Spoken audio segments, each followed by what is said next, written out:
I want to segue into a topic that really is very important to me, and it's also the topic of a piece I'm writing for our Day F Gay publication, and it deals with the aspect of the matrilineal diaspora. And what I find really, really fascinating is, I mean, this concept of matrilineal diaspora is not something that I invented. It came from Chinosaur, and is often been used in context with literature and things like that. But I see a different aspect there. I see an aspect in terms of looking about the development and evolution of Black feminism here in Germany, with Audre Lorde at the Matrix, and this whole matrilineal heritage, how it's been passed on to women not only in Germany but in Switzerland and in other European countries, the UK as well. And so what I wanted to ask you was, Audre Lorde and other influential Black women, we would refer to them as foremothers, and they've given us guidance and inspiration. And I wanted to say, tell me a little bit about, for example, what was done with the Feminist Wire, as where we really saw this whole matrilineal, these I would say matrilineal connections, as Audre is quasi like, I would say, I mean, I refer to her as the godmother of the Black German movement, Black German feminist movement. And I would say she was really positioned with the Feminist Wire Forum this year as the center. And then, with all these little satellites from all over the world, entries coming talking about Audre. So I wanted to hear from you. How do you see this aspect of matrilineal heritage in terms of Audre Lorde, and also perhaps in connection with your connection to us? If you want to talk about that a little bit. Yes, and I'll say, I mean, I was I guess you could say, I wouldn't say a co-editor on the forum. I was more of an assistant to the forum. Aisha Simmons, who you know now, who I'm so glad that you do. Because of you. I'm glad. I love it. I mean, she is amazing, and she really wanted to honor Audre Lorde. And, of course, who in the world was going to argue with that?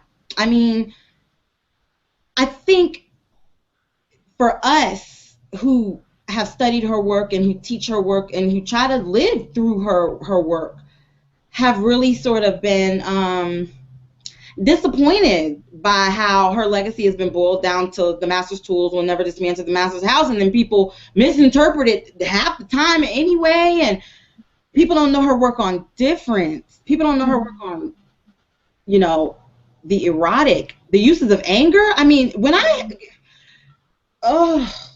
could go on. I'm not gonna do it. But I will say that people talk about, there's been a lot of re-emerging tensions between Black and white feminists in the United States over the past decade, few decades. But recently, given social media's popularity, it's been resurfacing to the point that even popular audiences know. I have a cousin who doesn't study feminism at all. She's like, so is there a thing between the whites and the Black feminists? I'm like, shit, yeah. But and I wonder sometimes if they've ever read Audre's letter to Mary Daly. I mean, sometimes I'm like, y'all ain't doing nothing new. This argument is not new. This debate is not new. Nothing is new. And so I was really proud to be a part of the forum, because the forum honored her life, her work, her legacy, and her relationships globally, her influence globally. And so now whenever if I'm doing something on the web and I use her name, I link it to the forum now. Something, either Aisha's introduction or her conclusion, which has a hyperlinked index of all the pieces that were written. There's pictures. I mean, for a popular audience, right? Because, I mean, people would say, her influence has been kept, I guess you could say, like, kept within academic circles. But I wonder, because I'll just for funsies, I'll quote something from the uses of anger and I'll act like I said it, and people will get pissed off. It's my favorite pastime activity, is to just quote it and act like it's me and just see what people say. And they're like, well, actually, I think da-da-da-da-da-da-da. And I'm like, whoa. not to say you can't disagree with Audre Lorde, but these are people who don't even know that's Audre Lorde. Like, you would think they could say, yeah, Audre Lorde, and I disagree with that. No, they don't know. And so I also wanted to let you know, too, we're doing another one this November for Tony K. Bambara. Oh, wow. Oh, my. And I actually am co-editing that with Aisha, and we're reaching out to people now. And I think it's important. You know, I always, whenever I do any kind of public, I mean, of course, you have to do it in your scholarship, but even when I was on NPR or when I'm doing something mass mediated, I try to reference at least 2 or 3 of my Black feminist foremothers, because we take for granted that these are names people know. People don't know Frances Beale. People don't know, you know, the Donna Hayden, Donna Middleton. People, I mean, Patricia Hayden. People don't know Abby Lincoln. People don't know. And I don't want people to know me more than they know them. It's disrespectful. I think it's sad. Like, so that's what. So when you talk about matrilineal, when you talk about the matrilineal way that we've sort of, I don't know how you would say it, but like our reverence for our form. That's one of the things. Kimberly Springer has a great article. I think it's Kimberly Springer about the differences between white third wave feminism and Black. And people always like call me a third waver or and I'm not. I've never have been. I've never said that ever. Black feminist, period, point blank. But I love that her article talks about the way in which white third wave white feminists have a sort of way of like rejecting the mother. That Black doesn't, except for Rebecca Walker, Alice Walker's daughter. You know, there's it's tragic, actually, tragic.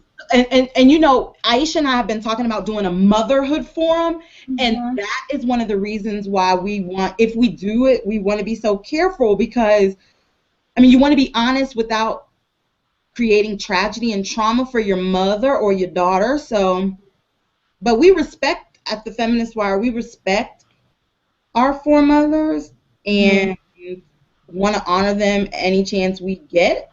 So that's where that came from. I mean, it's Audre. I mean, I don't mean to be corny, but like I have her tattooed on me. Like, like I love her, and so it was just a no-brainer for me. Like, of course, I'll do anything. I'll sit up and post essays all night if I. One of my very last questions is, given the short time that you were in Germany, but you do know much more now about Black German feminism, about about the Black German movement, about Black German women, their everyday lives. How, in your view, how would you say that how they are perhaps using a matrilineal heritage that they inherited from Audre? I'm going to be so bold and say that Black women here in Germany, we've inherited from her too. And so how did you see this inheritance being used? Well, if something comes to mind. I think, I mean, it was amazing. It was touching to feel that love for her, because I knew about it, but I hadn't experienced it. You know, I mean, I knew that she was in Berlin a lot, but it was, you know, to be there and to hear people say things like, if it weren't for her, and I mean, I could say that too, but I never met the woman. She died when I was a baby. But they could say it and show me a picture with her, like your contribution to the Feminist Wire's forum on Audre Lorde. You spoke about your personal relationship with her, and also your, you know, work. You'd worked together, collaborated together, you translated with her, you know, things like that. And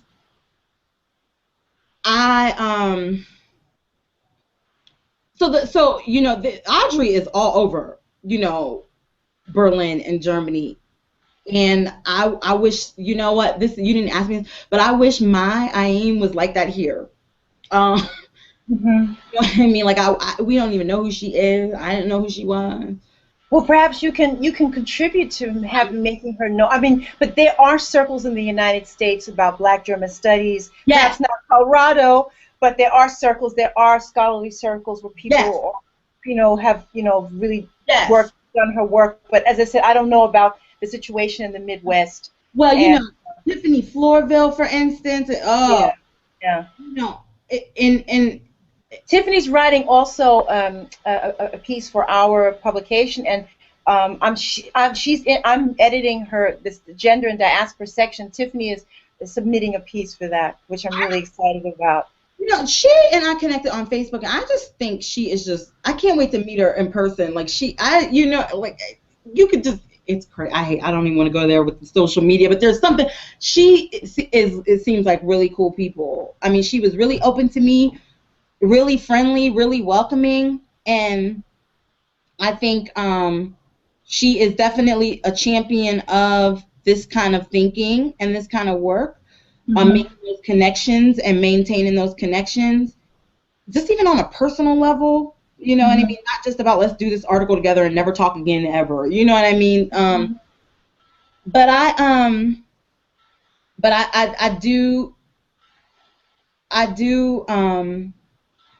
appreciate sharing that love and respect for Audre Lorde's life, work, and legacy with people in Berlin. I mean, I love that she meant so much to us and and still does, and continues to mean so much to Black women in Germany, especially. So you would say that what you would see at the aspect of what they've inherited is the aspect of love, which I really, really like, because Bell Hooks has written a really wonderful book about love in the Black community, or the African American. I will say Black because I will say not just, although perhaps she was, speaking for or basing her ideas on what happened in African America, but I think it pertains to the entire diaspora. And I love this aspect of love because in terms of scholarly articles, or when you're thinking about or when you're theorizing, the aspect of love is usually left aside. It's something that is not really given much not credence to or importance to, or that's not something that you can really use as part of a theory. And I really, really love the idea that Bell Hooks talks about this. But then what you're mentioning now, that this idea of love, and I'm gonna that's gonna be part of the article. So thank you for that. Oh, I'm so glad. I mean, we did a love forum at the Feminist Wire, Love is a Radical Act, and it was hard for me to do because, I mean, at first I co-edited it with Darnell Moore, who's just brilliant. I don't even know what else to say about him, but we. Oh, that's the Darnell I see on your Facebook all the time. Okay. Give him my regards. He's amazing. I mean, I can't even. He's like from another planet, but he's. It just always comes from a place of love and a place of peace and a place of resolution and a place of understanding. And he wanted to do this forum, and I did too. And then right when I agreed to write the conclusion to the Love as a Radical Act forum, and right when I was about to write it, the Zimmerman verdict came out. And I was like, Darnell, I will not be doing any love, nothing, because no, there is no love. I'm not doing it. And he's like, I understand, I get it, but I did it, I did it. And Audre's work was really important for me to be able to do that. Martin Luther King's work was really important for me to do that. Bell Hooks's, and not because these are softies, these are some of the sharpest critical thinkers of our time. I don't know why people still to this day think Martin Luther King was all about, like, laying down as a doormat for white folk. I don't know why people think that. But, that's another person who gets boiled down to, like, these greeting cards, like, I have a dream. But that was really important. Their work. It just, I don't know. I felt the love for Audre Lorde in Berlin. Mhm. It was powerful and it was important, and I'm so glad to have had the opportunity through the Feminist Wire to recognize that, and also through my course. So that, yeah, it was great. I hope I get to do it again and again and again and again. Yeah, well, well, that's the end of my questions, and I want to thank you from the bottom of my heart for your time and your energy with this interview. And with your permission, we're going to post this on the DFG well, Black BDG, Black Diaspora and Germany Scholars website, and so that others can have access to it. And of course, you can also use this for your students or whatever. And is there any? Do you have any closing comments you'd like to share with us before we sign off? Well, I don't, but I do want to thank you so much for being from the beginning of my from the start of my relationship building with Blacks in Germany. You've been really open and helpful and welcoming and just sweet and honest and supportive, and I'm learning even more as I get older not to take those things for granted. And I also want to thank again the BDG for creating such an important space, and for allowing people like me to engage the space and to learn more about the amazing work everybody's doing. So this is just a big thank you for my close. Okay. You also got to speak with another one of my colleagues. Maya? Maya. Yeah, Maya figure. Yes, you invited Maya also to give a lecture on her work. Yes, she talked about I mentioned in the beginning of the video that that I'm interested in critical whiteness studies. I teach critical whiteness studies here at Colorado College, and when I found her on the site, oh, I think I might have actually Googled critical whiteness, and I did because I was so hurt that there had been like a conference a few years ago, and I didn't know anything about it, and it was on critical whiteness or critical race theory, and Kimberly Crenshaw and some people were in Berlin, and I was just thinking, Berlin is just too much, got so much going on. I need to live there. but but Maya's work on whiteness I was intrigued, and I wanted to hear, I wanted to learn more about how critical whiteness is being theorized and taught and studied, and she really helped me start to do that. So that was a real treat for the students to get, and for me too. Yeah, and I found her from the network too. Yeah. Well, Maya's also going to be she's going to also have a contribution to the publication, so you'll get to read some of her stuff. And I'm not sure she's writing in German or English. I have to look at we've made a list of how we're going to, laid down a blueprint about how the book is going to look.